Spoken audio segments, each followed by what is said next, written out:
So nVidia is a $1,000 billion company, market cap of over $1 trillion. Truly is one of the largest companies in the world.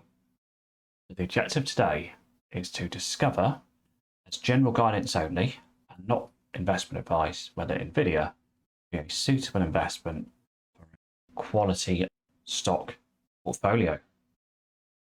Very quick overview.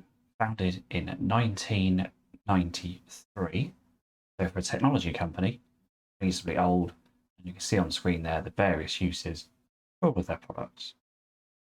So today I'm going to start off on the ticker terminal to determine, could this company be classified as a quality company?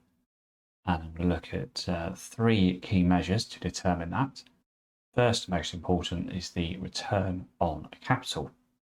Here is the return on capital. Here is the return on capital in visual form.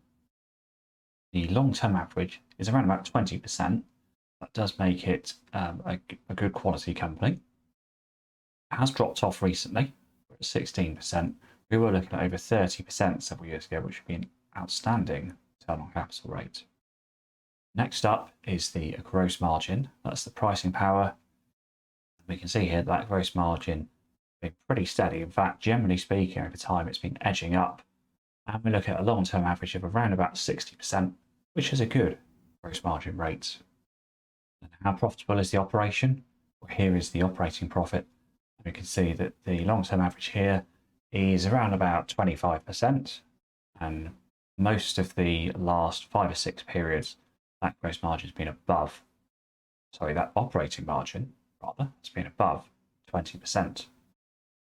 So overall, in the quality section, return on capital, good, gross margin, pretty good, and operating profit, pretty good as well. So this is a company that has some quality metrics in these areas. Next up is the current ratio, ability to pay the short-term bills. That needs to be above 1, and you can see here it's very clearly above 1 in all of the years. But we can also look at the debt to equity. Again, this likely should be below 100%. Whilst it has increased a bit recently, that value is 54%. So I'm not overly concerned about that. We should look at this in conjunction with the interest cover. Just make sure that they can afford the payments on the debt. Now, this is the interest cover. A lower amount is worse, and we can see it has dropped off down to 21 recently. But that's still a perfectly good value. The assessment so far, building the story for nVidia as a potential investment, is the quality is good, the chance of failure is low. In order to carry on the assessment, there are some other factors to look at. There is a dividend, so we should have a look at that. And looking at the screen, the dividend on the bars has been very stable. It hasn't really been growing over time. And the line going across is the payout ratio, so the affordability dividend, and that's been going down, which is a good thing per se. It means their dividend is becoming increasingly affordable. In fact, so affordable that the payout ratio is 9%. So their dividend is very small as a percentage. We're talking 0.04% yield. It's almost negligible. But what they are doing for that small amount of paying out is certainly very affordable.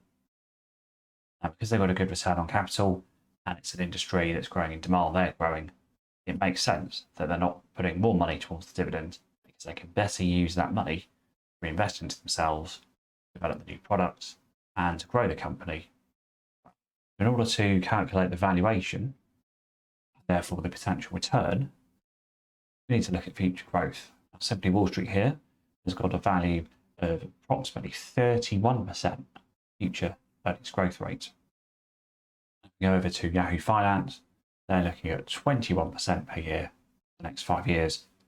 And according to them, it's been 28% per year growth for the last 5 years. It's a little bit of a slowdown. We've also got all these analyst buy recommendations. And there's a lot of analyst coverage here. There's a lot of buy recommendations. Perhaps we've missed the boat, at least from a value perspective here.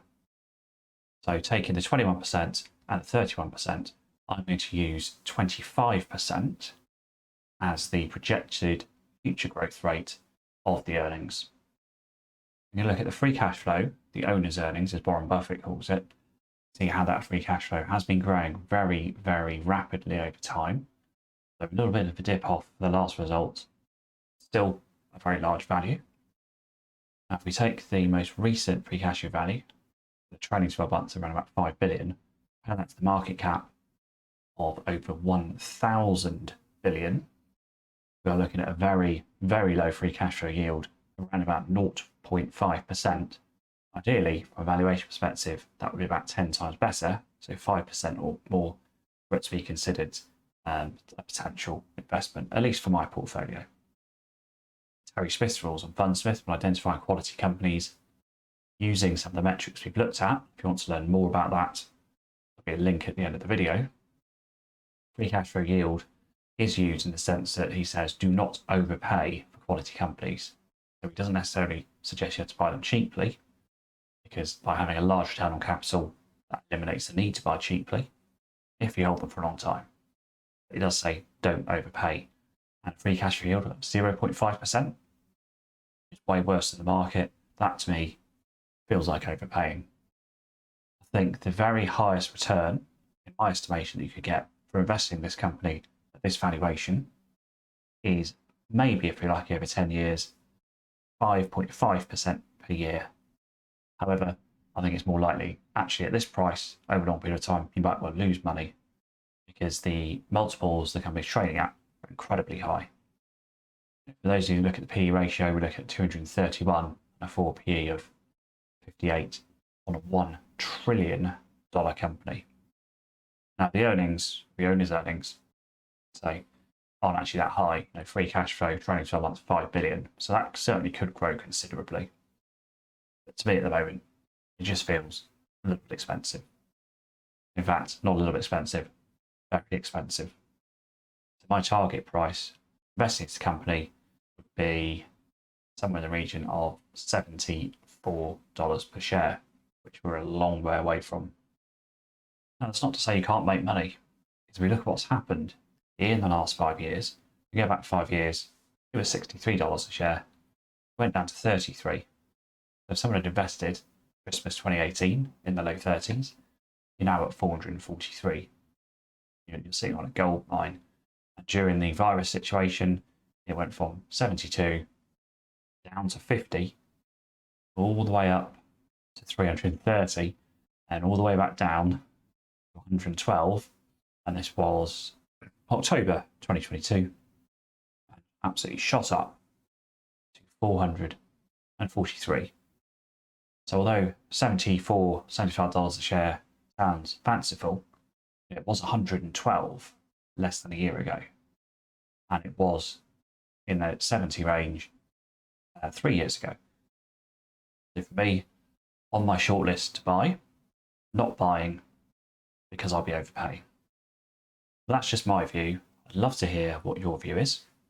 So do drop a comment below around, is nVidia in your stock portfolio? Did you buy in the 30s or 40s?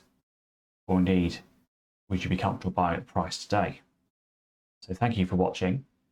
If you want to find out more about identifying quality companies, check out this link and we can learn together from Terry Smith. By doing so, boost portfolio returns.